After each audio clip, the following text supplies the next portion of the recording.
Hello student, आज हम effect of heat का पार्ट लर्न करेंगे। Object always expands on heating and object always contracts on cooling. Now we are going to learn expansion of solid. Now we are going to learn expansion of solid and first is linear expansion. Linear expansion क्या होता है? Linear expansion म्हणजे काय? तर एखादा rod किंवा एखादी wire ज्याला आपण हीट दिली की ती एक्सपांड होते, त्याची साईज इनक्रीज होते. It means linear expansion. The linear expansion of the solid to increase in the length of the wire और a rod of the solid due to increase the temperature. अपन heat देतो, हम लोग heat देते, इसका मतलब हम लोग टेम्परेचर इंक्रीज करते हैं, उसकी वजह से वो वायर और रॉड साइज में इंक्रीज होता है. That is called linear expansion.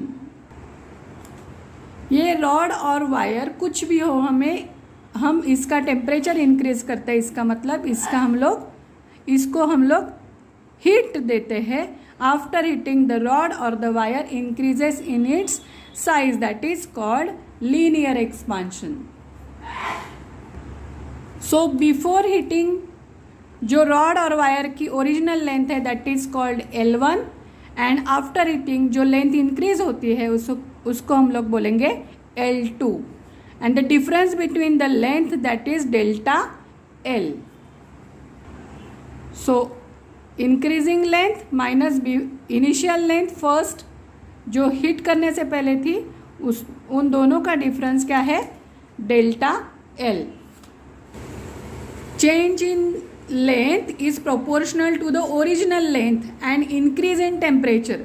It means always change in length is proportional. किसके ऊपर लेंथ प्रोपोर्शनल है? जितनी हम लोग हीट देंगे, जितना टेम्परेचर बढ़ेगा उसके ऊपर उसकी लेंथ प्रोपोर्शनल है, डिपेंड है. So the change in length is proportional original length and change in temperature multiplied by change in temperature. That is L2 minus L1 proportional to L1 and delta T. Delta T it means difference in temperature. Okay, so L2 minus L1 after heating length before heating length is equal to lambda. What is mean by lambda?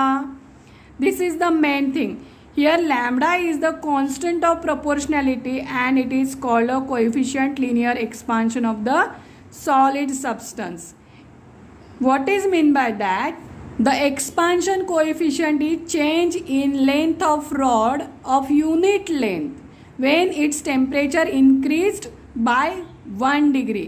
हम कोई भी rod का 1 degree temperature increase करने के बाद जितनी length increase होती है that is their coefficient linear expansion.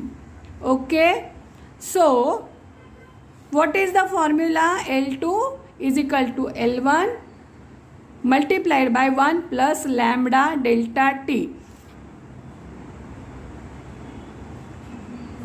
हमें सॉलिड का, लिक्विड का और गैस का सबका कोएफिशिएंट लीनियर एक्सपांशन पॉइंट जो है वो ऑलरेडी दिया हुआ है. जैसे हमें स्पेसिफिक हीट भी जिस हर एक सब्सटेंस की दी थी वैसे ही कोएफिशिएंट लीनियर एक्सपांशन है जो 1 डिग्री टेम्परेचर इंक्रीज करने के बाद कितनी लेंथ इंक्रीज होती है, जो पॉइंट है लीनियर कोएफिशिएंट लीनियर एक्सपांशन का वो हमें दिया है. सो जैसे ही कॉपर का 17 10⁶ 1 पर डिग्री सेल्सियस, एल्यूमिनियम 23.1 10⁶ 1 पर degree Celsius.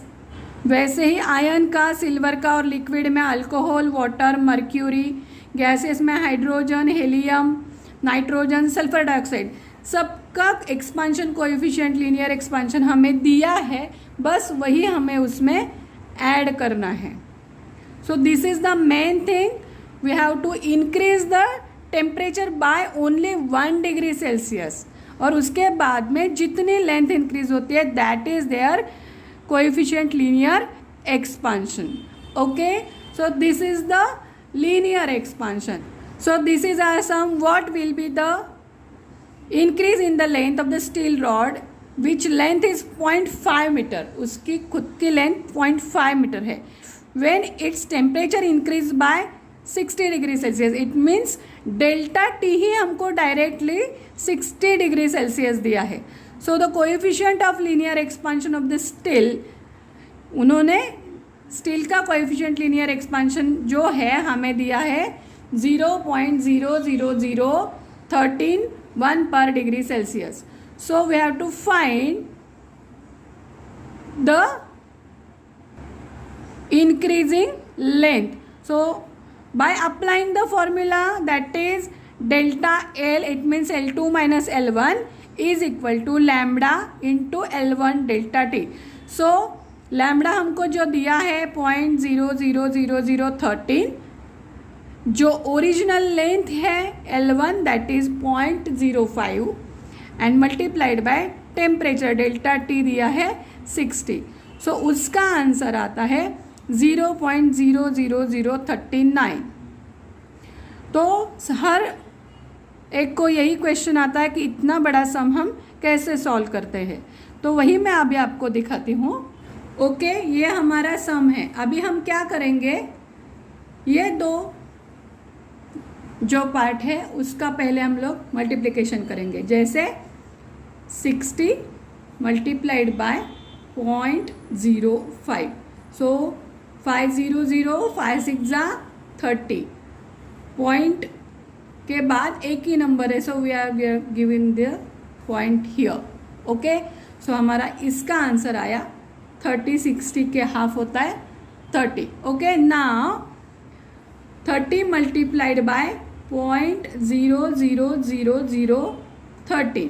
Okay, so again हम लोग क्या करेंगे, आता आम्हाला काय करायचं आहे 0.00013 मल्टीप्लाइड बाय 30. सो 3 का 0 यही, 13 3 जार 39. सो 39. ओके, और पॉइंट के बाद कितने नंबर है 1 2 3 4 5 6. सो 3 नंबर्स ऑलरेडी हमारे पास है. अभी हम लोग 1 2 3 0 देंगे, करेक्ट है, और पॉइंट देंगे. हमारा आंसर आ गया. सो हमारा ये आंसर आ गया 0.00039 मीटर. अभी हम लोग अगर मीटर को सेंटीमीटर में कन्वर्ट करते हैं तो उसको 100 से मल्टीप्लाई करेंगे. 100 से मल्टीप्लाई करेंगे तो यहाँ के 2 0 कट हो जाते हैं, तो 0.039 सेंटीमीटर हमारा आंसर आता है. नाउ अभी हमें क्या देखना है, aerial expansion of solid. Aerial expansion of solid काय असतं. सो आता आपण बघतोय aerial expansion of solid. Area म्हणजे काय की एक प्लेट आहे किंवा एक शीट आहे. ओके, सो त्या शीटला काय आहे, ब्रेड्थ आहे आणि लेंथ आहे.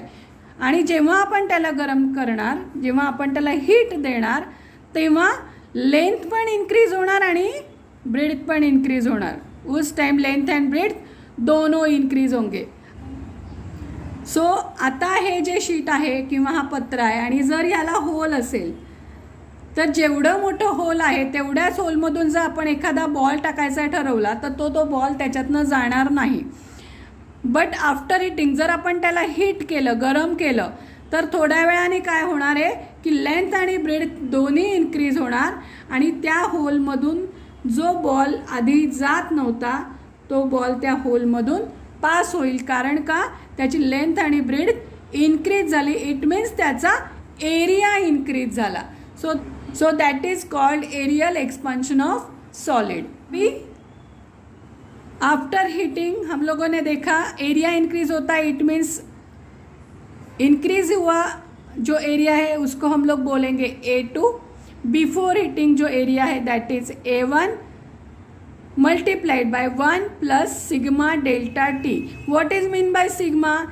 That is coefficient areal expansion of solid. This is our areal expansion of solid का formula.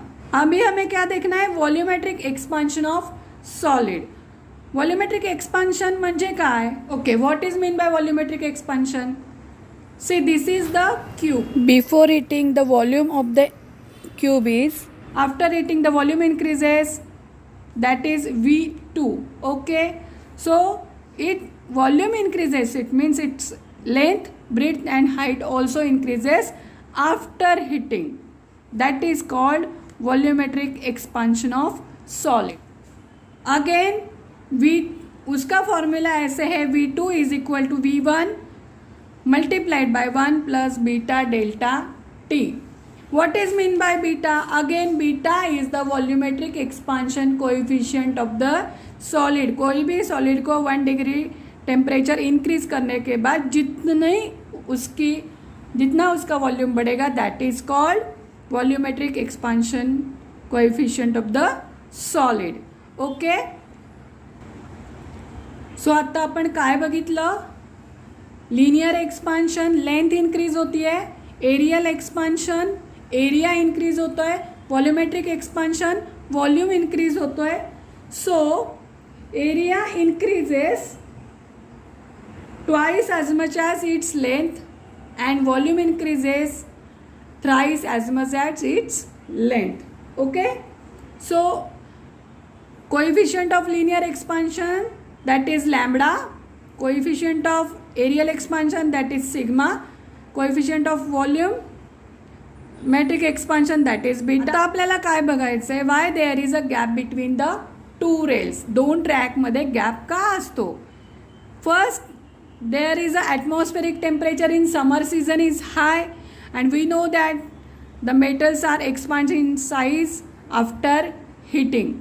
If there is no gap between the two rails, जर दोन रेल्समध्ये, दोन ट्रॅकमध्ये गॅपच नसेल, तर हीट झाल्यानंतर, उष्णता वाढल्यानंतर ते ट्रॅक्स असे जवळ येऊन एकमेकांवर ओव्हरलॅप करतील आणि त्यामुळे ॲक्सिडेंट होण्याची शक्यता आहे. आणि म्हणून ह्या दोन ट्रॅकमध्ये जेव्हा गॅप असतो तेव्हा ते एकमेकांवर ओव्हरलॅप होत नाही, कारण त्याला एक्सपांड व्हायला जागा आहे. ओके, आणि अनदर रिझन म्हणजे जेव्हा या ट्रॅकवरून ट्रेनचे व्हील्स चालतात, okay, there is a friction between the rails and the wheels of the train. It increases the temperature of the metal. Okay, आणि म्हणून पुन्हा हे ट्रॅक एक्सपांड व्हायची शक्यता असते. आणि to avoid the accident there is a gap between the two rails. So this is kept accommodate the change in length of the rails with the change in temperature. Temperature increase झालं की length increase होते, that's why accident होण्याची शक्यता असते. Length of the bridges can also increase due to expansion in summer. The length of 18 kilometre long Great Belt Bridge in Denmark. डेन्मार्कमधला जो bridge आहे, summer सीझनमध्ये त्याची किती लेंथ इंक्रीज होते? 4.7 मीटर से उस ब्रिज की लेंथ इंक्रीज होती है. There for the provision made in the construction of the bridges to accommodate the expansion. ना आता आपल्याला काय बघायचं आहे? The expansion of liquid. लिक्विडचं एक्सपान्शन कसं होतं? जेव्हा आपण पाणी गरम केलेलं नसतं तेव्हा पार्टिकल स्लोली मूव्ह करत असतात, पण जेव्हा आपण पाणी गरम करतो, after heating the water molecules can move fastly because it kinetic energy increases. What is mean by kinetic energy? Energy of movement. Okay, so expansion of the solid. एका छोट्याशा भांड्यामध्ये आपण पाणी गरम करायला ठेवलं, पाणी कम्प्लिटली उकळलं की शेवटी ते पाणी ओव्हरफ्लो होतं. त्यावर लीड झाकलेलं असेल तर ते पाणी काय होतं? ओव्हरफ्लो होतो. It means it expands in size because the water molecules असतात, जे पाण्याचे मॉलिक्युल्स असतात, they are loosely pack with each other. Solid particles are closely pack with each other and liquid particles are loosely packed with each other. So there intermolecular force is moderate. Okay, त्याचा intermolecular force जो असतो तो loose असतो आणि so they are moving fastly now. Okay, so this is the expansion of the liquid. So again त्याच्या व्हॉल्यूमचा formula आहे V2 is equal to V1 1 plus beta delta T. Okay, now आता आपल्याला बघायचं आहे एक्सपान्शन ऑफ गॅसेस. आपल्याला माहिती आहे एक्सपान्शन ऑफ गॅस कसे असतात? जेव्हा एखाद्या बॉटलमध्ये, एखाद्या कंटेनरमध्ये पूर्ण गॅस भरलेला आहे, त्याचे मॉलिक्यूल स्प्रेड होतात. But after heating molecule spread widely. Okay, सगळीकडे ते जास्त स्प्रेड होतात आणि एक पर्टिक्युलर त्याचं टेम्परेचर हीट झालं आणि ते जर क्लोज लीडने पॅक केलेलं असेल कंटेनर, तर ते एका पर्टिक्युलर टेम्परेचर नंतर लीड जोरात बाहेर फेकलं जाईल. ओके, आणि ती बॉटल ओपन होईल. जसं आपण प्रेशर कुकर बघतो ऑलवेजच, हम लोग जो प्रेशर कुकर देखते हैं उसका विजल जो होता है वो टाइट होता है, but after collecting a particular quantity of steam उसके बाद में प्रेशर कुकर की सीटी बजती है. इसका मतलब जो एक्स्ट्रा स्टीम है वो बाहर फेंक दी जाती है. सो that is a expansion of gas. So here is the delta T, it means change in temperature, and V1 and V2 the initial and final volume of the gas at the constant pressure. Okay, so beta is the constant pressure of expansion coefficient of the gas. I hope you understand very clearly this lesson. और next part में मैं आपको जो sums है आगे exercise में वो सब सिखाती हूँ. और आपको ये वीडियो अच्छा लगा तो लाइक करना, हमारे चैनल को सब्सक्राइब करना और शेयर करना. Thank you.